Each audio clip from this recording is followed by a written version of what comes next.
اعوذ باللہ من الشیطان الرجیم بسم اللہ الرحمن الرحیم۔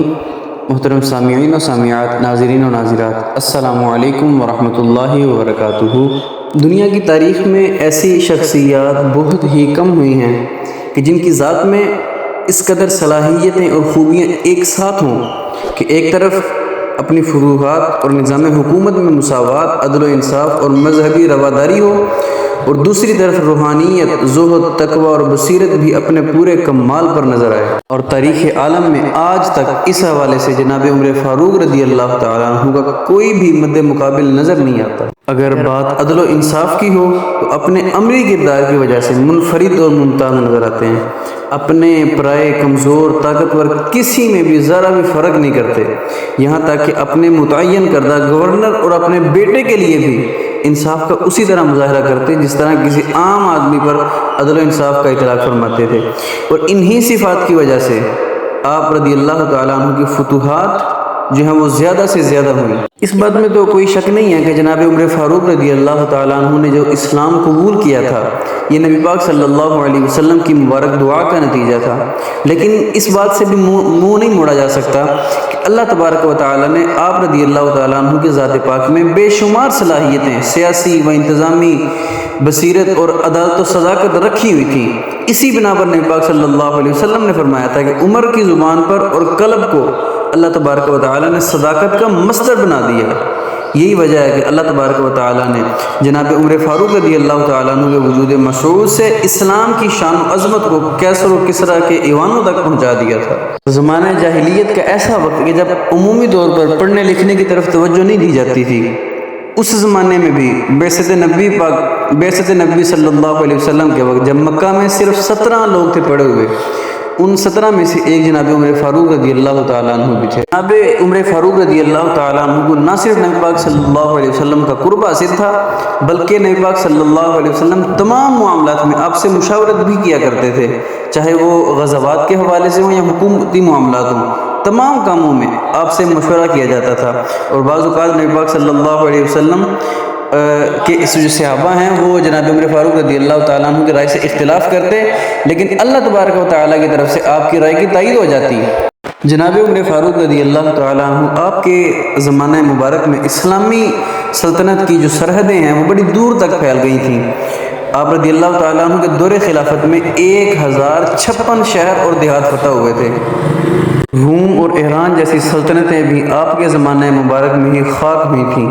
4000 مساجد تقریباً آپ کے زمانہ مبارک میں تعمیر ہوئیں، اور فقط 10 سال 6 ماہ اور 4 دن کے زمانہ مبارک میں صرف مختصر سے عرصے میں 22,51,030 مربع میل پر اسلام کا پرچم لہرانے لگا تھا، جس میں ملک شام، مصر، عراق، جزیرہ خوزستان، ایران، آرمینیا، آذربائیجان، فارس، کرمان، خراسان اور مکران وغیرہ بہت سے علاقے یہ سارے شامل تھے۔ اور یہ ساری چیزیں تاریخ ابن خلدون میں لکھی ہوئی ہیں۔ آپ رضی اللہ تعالیٰ عنہ کے زمانہ مبارک میں نہ صرف یہ کہ فتوحات کا دائرہ کار وسیع ہوا، بلکہ آپ رضی اللہ تعالیٰ عنہ ایک کامیاب فتح حکمران کے طور پر شہرت حاصل فرمائی، بلکہ آپ کے مفتوحہ ممالک جو ہیں ان میں ایک انقلابی اقدامات اور اصلاحات جو آپ نے نافذ کی، حقیقت میں وہ آپ کو تاریخ اسلام میں ہی نہیں بلکہ تاریخ عالم میں بھی ممتاز کرتی ہیں۔ جناب عمر فاروق رضی اللہ تعالیٰ عنہ آپ کی انفرادیت یہ بھی تھی کہ آپ وہ واحد فاتح ہیں جنہوں نے اپنے عہد خلافت میں، اپنے دور حکومت میں کبھی بھی کسی بھی جنگ میں شرکت نہیں کی، لیکن ہر لشکر کا، ہر جنگ کے دوران بھیجے جانے والے لشکر کا کنٹرول ہمیشہ آپ ہی کے ہاتھ میں ہوا کرتا تھا۔